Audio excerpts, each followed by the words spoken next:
Elektabilitas Prabowo Gibran mandek di bawah 50%. Itulah fakta yang terlihat dari data sejumlah survei pada awal Januari. Terakhir, hasil survei Carta Politika yang dilakukan pada periode 4 hingga 11 Januari, Prabowo Gibran meraih 42,2%, Ganjar Mahfud 28%, dan Anies Caimin 26,7%. Sementara itu tidak jauh berbeda hasil survei Poltreking Indonesia yang dilakukan pada 1 sampai 7 Januari 2024. Prabowo Gibran elektabilitasnya pada angka 46,7%. Ini artinya impian satu putaran kubu Prabowo Gibran diprediksi tidak terjadi. Usai fakta itu dirilis, semua pejabat negara yang juga elit partai politik pendukung Prabowo Gibran turun gunung. Ada yang menyerang tim sukses lain dengan menyangkal fakta debat. Hingga bagi-bagi bansos.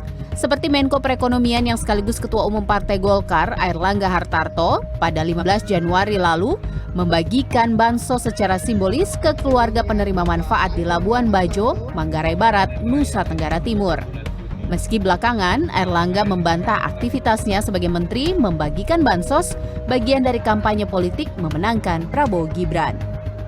Bantuan pangan sudah dilakukan sejak COVID 2020. Jadi bukan ujuk-ujuk, jadi malah kemarin dihentikan pasca COVID. Dan terakhir, Joko Widodo menjawab pertanyaan wartawan dan mengatakan bahwa Presiden boleh berpihak dan berkampanye. Meski menyatakan Presiden boleh menunjukkan keberpihakan, Jokowi tidak secara gamblang menyebut paslon yang didukungnya. Itu saja. Yang mengatur itu hanya tidak boleh menggunakan fasilitas negara. Itu aja. Gimana? Ya saya mau tanya. Meski Jokowi masih merahasiakan keberpihakannya, sinyal Jokowi berpihak kepada Prabowo Gibran semakin santer. Terakhir, publik dibuat heboh dengan video viral Ibu Negara Iriana melakukan salam 2 jari dari dalam mobil iring-iringan Presiden. Soal Jokowi turun gunung dan berpihak kepada Prabowo Gibran, Akademisi Sosial Politik Universitas Negeri Jakarta, Ubedillah Badrun mengungkapkan hal itu sulit dimungkiri. Beliau sampai menyatakan seterang itu. Ini kan saya menangkap memang ada kegelisahan dari seorang Joko Widodo. Karena tren elektabilitasnya tidak akan sampai 50% lebih kan. Dan situasi ini mengganggu dirinya. Karena bukan kebetulan, memang anaknya menjadi calon wakil presiden. Jadi situasi yang tidak netral itu, orang kemudian menyimpulkan ya dia berjuang untuk anaknya.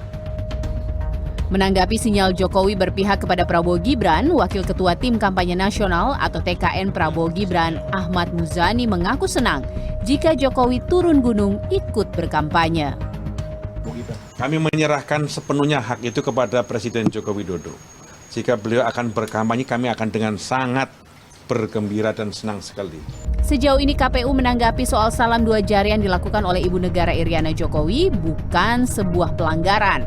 Ketua KPU menyebut Ibu Negara bukan pejabat negara sehingga diperbolehkan berkampanye. Tim Liputan CNN Indonesia.